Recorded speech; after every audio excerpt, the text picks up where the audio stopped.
Pastor Pijen, Provinsial Psikologi, dari yang kami pada kejadian dengan senang hati inilah anak cucu kami, tanda syukur sukacita kami dari Bapak Pijen Provinsial dan Psikologi untuk bisa Rangga Samaroki di masyarakat kedua kami galungkan bunga kepada Pastor Pijen Provinsial dan Pastor Samaroki. Kami persilakan anak kecil kami. Pijen dulu, Pijen.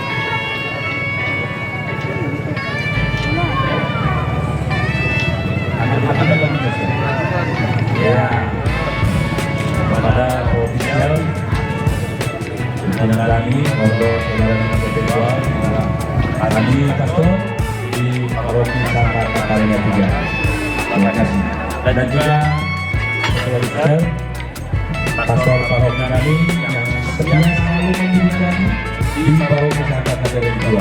Seperti kami berikan bunga kepada pastor paroki. Kita beri aplaus tepuk tangan dulu. Ya. Kita DPP siapkan dulu beras soras, ambil dulu sebentar. Beras soras, dapur.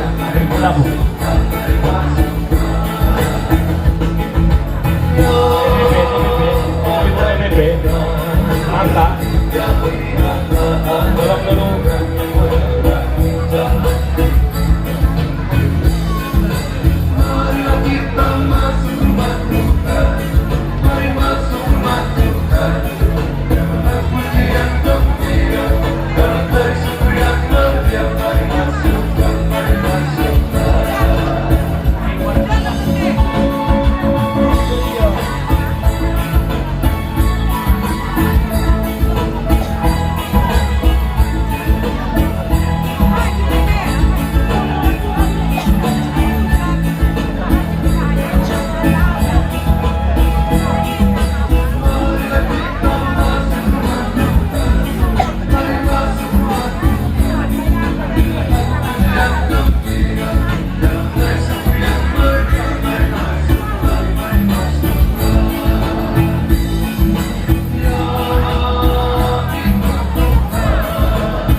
Kita bernyanyi stensilan nomor 1. Stensilan nomor 1.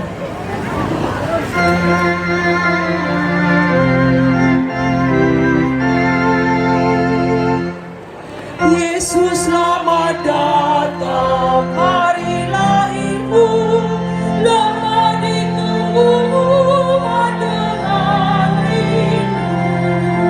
Dahulu karena bila dipilih Tuhan, putranya kini yang menjadi utusan.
nama Bapa dan Putra dan Roh Kudus.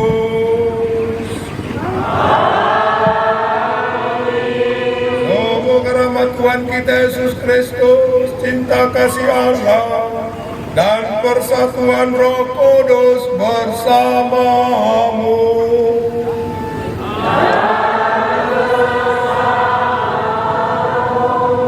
Selamat Natal untuk kita semua.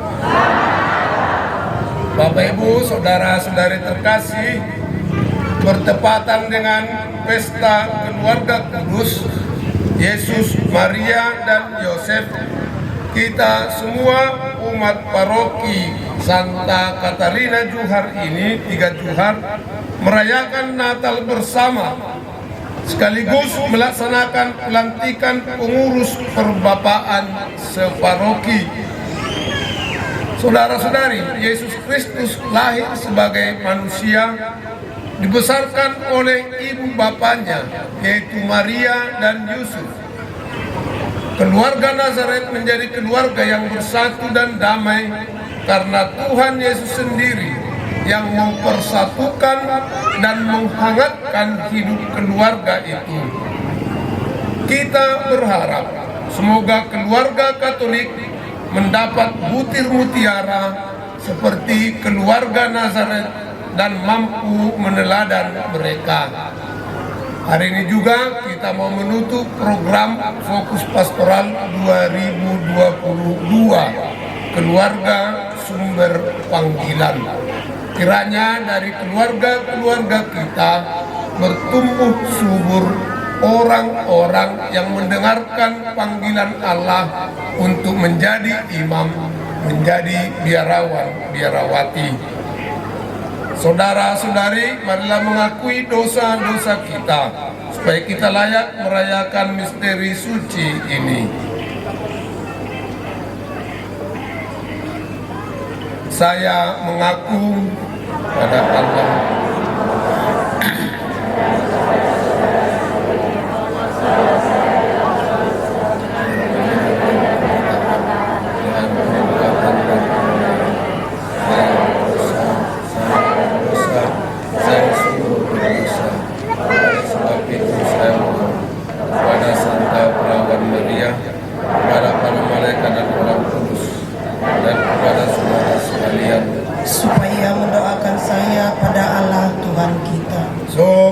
Allah yang Maha Kuasa mengasihani kita, mengampuni dosa kita, dan mengantar kita ke hidup yang kekal.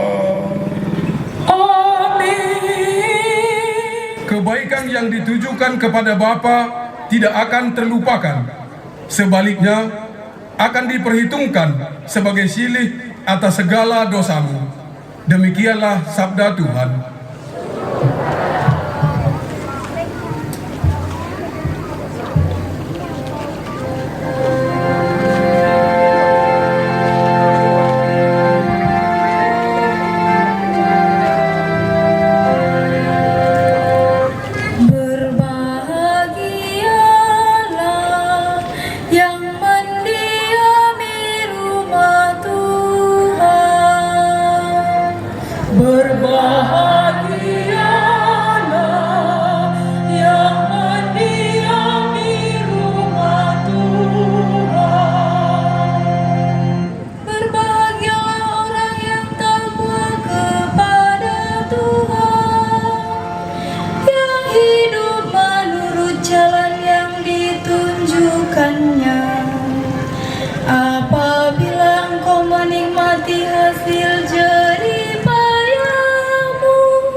Tuhan bersamamu.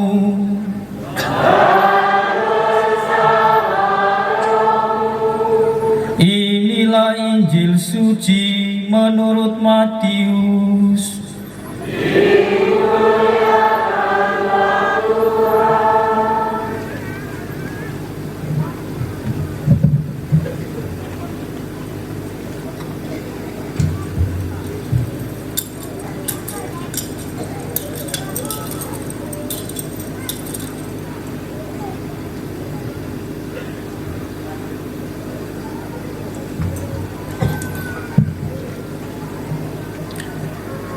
Setelah orang-orang Majus yang mengunjungi bayi Yesus di Betlehem pulang, tampaklah malaikat Tuhan kepada Yusuf dalam mimpi.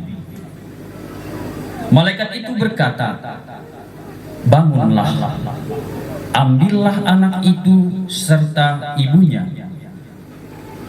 Larilah ke Mesir dan tinggallah di sana sampai aku berfirman kepadamu. Karena Herodes akan mencari anak itu untuk membunuh dia."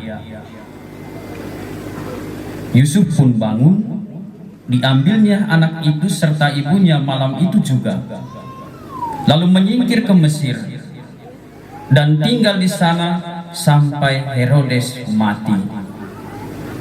Hal itu terjadi supaya digenapi yang difirmankan Tuhan melalui nabi, "Dari Mesir aku panggil anakku." Setelah Herodes mati, tampaklah malaikat Tuhan kepada Yusuf di Mesir dalam mimpi. Kata malaikat itu, "Bangunlah, ambillah anak itu serta ibunya, dan berangkatlah ke tanah Israel, karena mereka yang hendak membunuh anak itu sudah mati." Lalu Yusuf pun bangun, diambilnya anak itu serta ibunya dan pergi ke tanah Israel. Tetapi setelah mendengar bahwa Arkelaus menjadi raja di Yudea, menggantikan Herodes ayahnya, Yusuf takut ke sana. Karena dinasihati dalam mimpi, pergilah Yusuf ke daerah Galilea. Setibanya di sana, ia pun tinggal di sebuah kota yang bernama Nazaret. Hal itu terjadi supaya digenapi firman yang disampaikan melalui nabi-nabi bahwa ia akan disebut orang Nazaret. Demikianlah sabda Tuhan.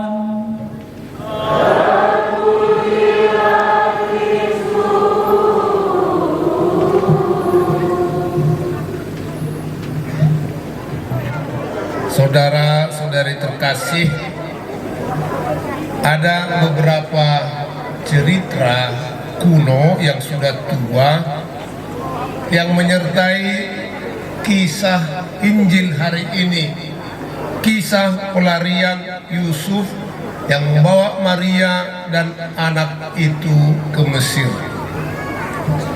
Barangkali apakah benar cerita ini kita tidak tahu pasti, tapi cerita namanya ia beredar di kalangan masyarakat.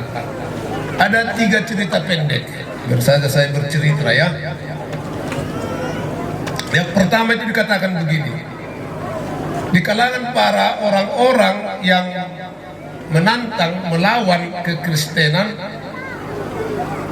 mengatakan demikian, bahwa selama masa pelariannya di Mesir, Yesus itu belajar ilmu gaib, ilmu magic. Karena mengapa dikatakan demikian? Terkenal istilah dari 10 rumus ilmu sihir yang ada di dunia ketika itu, 9 itu berasal dari Mesir. Nah, itu mau mengatakan ilmu sihir di Mesir itu luar biasa hebat dan ditakuti banyak orang. Ingat misalnya kisah perjanjian lama, para penyihir Raja Firaun yang mampu mendatangkan ribuan ular berbisa yang menyebabkan bangsa Israel banyak yang meninggal. Penyihir-penyihir Raja Firaun yang bisa mendatangkan bala, entah itu belalang atau apapun, Dekat aja. dengan tujuan supaya Musa tidak membawa bangsa Israel keluar dari perbudakan Mesir. Maka katanya dengan belajar ilmu-ilmu seperti itu ketika Yesus di Mesir, maka sesudah dewasa Yesus juga bisa menyembuhkan orang sakit, melakukan banyak mukjizat, dan juga menghidupkan orang mati. Itulah satu cerita. Meskipun faktanya Yesus itu tinggal di Mesir masih kanak-kanak, masih bayi. Mustahil dia belajar ilmu gaib ketika dia masih harus menyusu kepada ibunya. Cerita yang kedua, dalam perjalanan ke Mesir, keluarga Nazaret ini dirampok. Beberapa dari perampok ini bermaksud menganiaya dan membunuh mereka. Tetapi ada seorang Dismas namanya mendengar kabar itu bahwa keluarga Nazaret sedang dirampok oleh anak buahnya. Maka dia memberi perintah, jangan pernah ada satu pun dari anak buahku yang boleh melukai mereka. Kepala perampok ini menghampiri mereka, keluarga dari Nazaret itu, lalu menatap bayi itu serta berkata, "Oh kanak-kanak yang maha kudus, jika saatnya tiba, kasihanilah aku ini. Ingatlah aku dan jangan lupa pada pertemuan kita malam ini." Menurut dongeng itu, Dismas inilah yang kemudian disalibkan bersama Yesus di Gunung Golgota. Dialah penjahat yang bertobat itu. Kita ingat apa yang dia mohonkan. Yesus, ingatlah aku bila engkau datang sebagai raja. Kepala perampok itulah menurut dongeng itu teman Yesus yang disalibkan. Dan apa yang dikatakan oleh perampok itu pada malam anak buahnya merampok keluarga Nazaret, atas cara itulah juga kalimat yang disampaikan di atas salib ketika bersama Yesus. Yesus menjawab, "Aku berkata kepadamu, sesungguhnya hari ini engkau akan ada bersama-sama dengan aku di dalam Firdaus."